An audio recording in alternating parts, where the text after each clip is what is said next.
kita mengirimkan doa terhadap kawan-kawan kita almarhum Randi dan Yusuf yang menjadi korban pada saat aksi sedarah yang lalu September berdarah. Baik, marilah kita berdoa menurut agama dan kepercayaan kita masing-masing. Doa dimulai.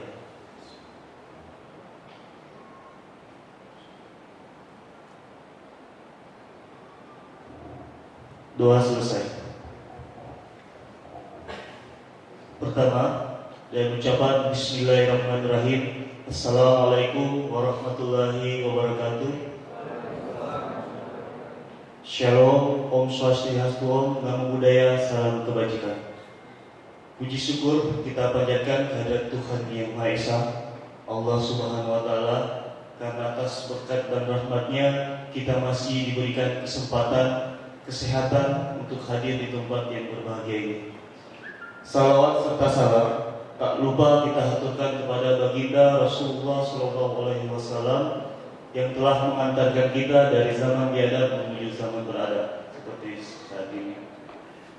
Yang terhormat Dekan Fakultas Hukum Ayahanda Rasuluddin SHMH, yang terhormat Kaprodi Fakultas Hukum Ayahanda Kamarudin SHMH, dan dosen serta ketua-ketua lembaga internal maupun eksternal se-Universitas Muhammadiyah Kendari yang tidak bisa saya sebutkan satu persatu.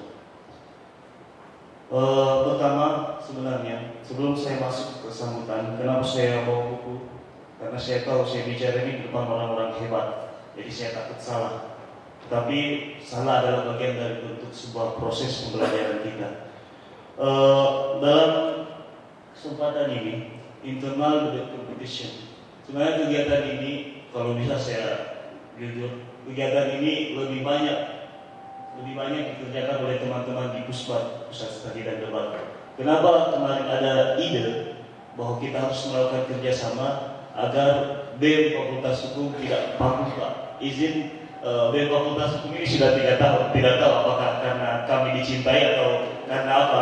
Sudah tidak tahu kita menjawab.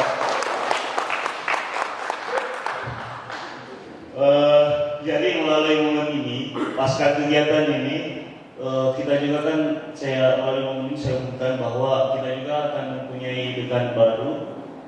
Insya Allah Bapak Ahmad Rustan SHMH dan Bapak Rasudin sekarang menjadi PLD dekan Fakultas Hukum. Semoga kedepannya kalau Bapak dekan sekarang Pak Rasudin, lihat saja sekarang kebanyakan lembaga-lembaga internal Fakultas Hukum itu dibantu baik itu dari segi finansial maupun dari segi ide oleh ayahanda kami. Jadi saya ucapkan terima kasih Pak melalui ini. Dan kemarin Pak, saya sempat berdiskusi dengan teman-teman mahasiswa di Fakultas Ilmu Sosial dan Ilmu Politik. Karenanya kenapa Fakultas Hukum kegiatan kemahasiswaannya aktif? Saya bilang kalau kita jangankan kegiatan kemahasiswaan, pendaftaran futsal pun kemarin sampai 4 tim. Kami dibantu anggaran di fakultas. Jadi lebih, kalau begitu kemarin saya menyesal tidak memilih fakultas sebagai jurusan pilihan saya di Universitas Muhammadiyah Kendari. Baik, dalam momen ini juga di sini hadir. Kemarin kalau teman-teman sempat membaca di media, sebelum saya masuk ke hal substansial, kemarin ada kasus pembacokan atau penebasan terhadap aktivis lingkungan, mahasiswa Fakultas Kehutanan dan Ilmu Lingkungan, dan alhamdulillah kebetulan kami akan mengawal kasus pembacokan itu. Ini membuktikan bahwa Sulawesi Tenggara darurat hak asasi manusia. Korbannya dari sini saya hadirkan, bisa berdiri Bung Iksan. Ini korban pembacokan kemarin. Dia pasca melakukan aksi demonstrasi di DPR Provinsi, silahkan duduk, di DPRD Provinsi Sulawesi Tenggara, dia diikuti oleh orang yang tidak dikenal dan dibacok sehingga mendapatkan 24 jahitan di kepalanya. Ini membuktikan bahwa Sulawesi Tenggara darurat hak asasi manusia. Padahal dalam Undang-Undang Nomor 9 Tahun 98 dan salah satu agenda reformasi kita, saya tegaskan, salah satu agenda reformasi kita selain daripada penghapusan fungsi ABRI, yaitu menjamin kebebasan berpendapat dan mengungkapkan kebebasan berekspresi dan mengungkapkan pendapat di muka umum itu agenda reformasi kita. Tetapi hari ini saya sepakat dengan Pak Ketua BEM-nya UGM, hari ini reformasi kita dikorupsi. Reformasi kita dikorupsi. Kemarin tragedi Trisakti, saya kembali ke saudara ini. Tragedi Trisakti, 4 orang meninggal dunia, itu mahasiswa berbondong-bondong aksi, sehingga mengakibatkan rezim otoriter Soeharto turun. Tapi sekarang tragedi saudara September Kendari yang terjadi di Kendari pasca meninggalnya almarhum Imawan Brandi dan almarhum Yusuf Kardawi, saya tidak tahu kenapa ketua-ketua BEM-nya diam. Walau saya tetap musuh terhadap teman-teman ketua BEM. Kenapa tidak? Itu nyawa itu. Nyawa. Kira-kira kalau teman-teman di posisi itu, sanak keluarga teman-teman, adik, kakak, teman-teman bisa terima atau tidak? Jadi saya sebenarnya kalau masih panjang, kalau saya diizinkan Tuhan dan diizinkan Pak Dekan untuk wisuda tahun 2019 ini, dari 2020 maksud saya akan tetap mengawal kasus ini, penembakan almarhum Brandi dan Yusuf. Tetapi kalau Pak Dekan dan Tuhan tidak mengizinkan saya untuk wisuda, maka saya akan berada di barisan terdepan mengawal kasus penembakan almarhum Yusuf Kardawi dan Imawan Brandi. Saya izin agak frontal ya, kita besar di jalan. Ini Bung Aspa kan besar di jalan juga, Prisma kan besar di jalan.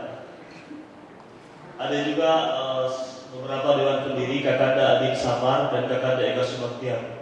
Saya ucapkan selamat datang. Kawan-kawan juga di BEM ada letting saya, Ahmad Riyadi Sarjana Hukum dan Muhammad Fajar calon sarjana hukum.